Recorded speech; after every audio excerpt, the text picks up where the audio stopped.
Hi guys, welcome to Monitoring and Evaluation Made Simple. I'm your host, Coach Alexander. Today a sad report came and that was televised on BBC.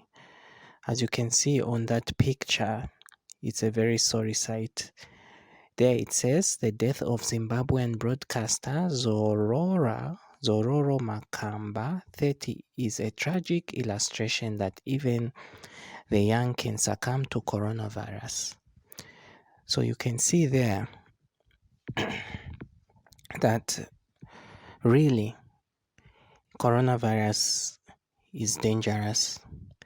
If you look at the youths around the world, most of the youths around the world, they are vibrant, they have a stronger immune system. They don't easily succumb to disease like the older generation. And this is what it is. We are all in it, both the young and the old. So this is something which is a wake-up call for everyone out there. And we just need to continue taking precautions as we await for the vaccine. So it's too bad that we are getting this sad news. And my condolences to the family for losing this journalist who had such a prospering career ahead of him. It's important to note that as a world, as we look at this world around us, it's a global village. And something we can learn from the coronavirus is that this disease was spread because of a number of issues. Okay, they say it came from a bat, and there are also other conspiracy theories which I don't want to talk about. But there's something that we can all learn about this.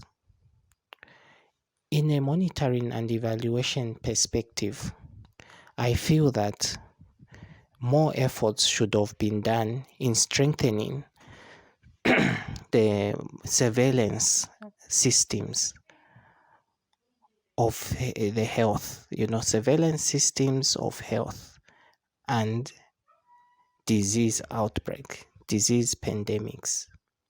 What do I mean?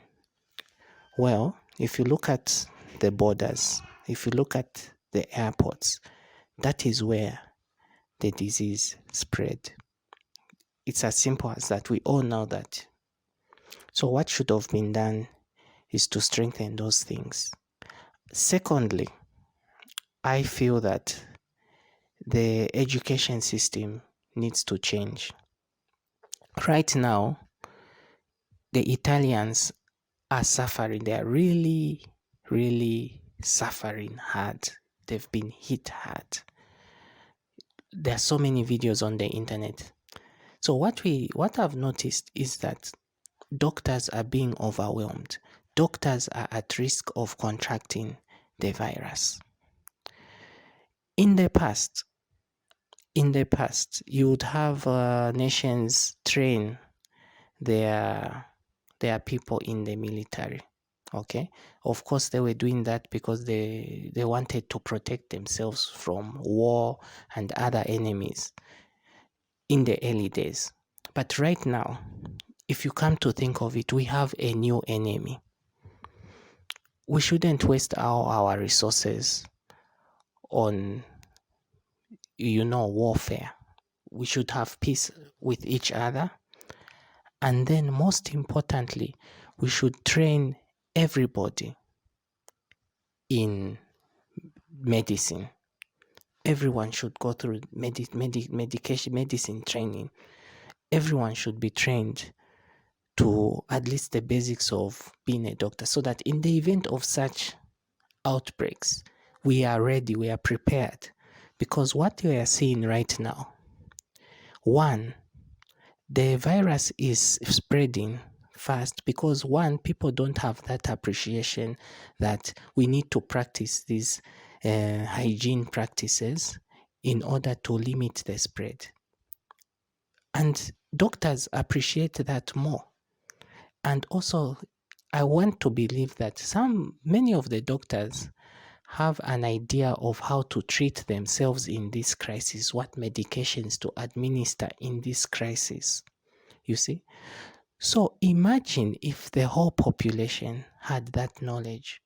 Imagine if, even if you graduated as an engineer, but you had done maybe 2 years training in medicine plus your engineering, then as you are practicing engineering, maybe you are required every week to do some limited number of hours at a certain hospital, just so that you are still aware of your medical practice. Imagine what that would do to a nation. You see, because when you have a war like this with an invisible enemy, it requires more than just looking for a vaccine, because this is what the nations are doing. We are looking for a vaccine, but that vaccine may come after a year. All right. So that is my view. So I think after this coronavirus ends, the next stage is to prepare for the next attack. You see, and that will mean that all people, whoever is listening to this video, you might think these are crazy ideas, but it's the crazy ideas that actually work. We need to sit down, strengthen our M&D systems, our surveillance monitoring systems at the airports and borders, and also let everybody be trained to practice medicine. You can have some who are going to do it full time. Others can have just that basic practice. So my deep condolences to the family and all the families in the world who've lost loved ones to this coronavirus. Until we meet again, I've been your host, Coach Alexander, and see you on the other side. Bye.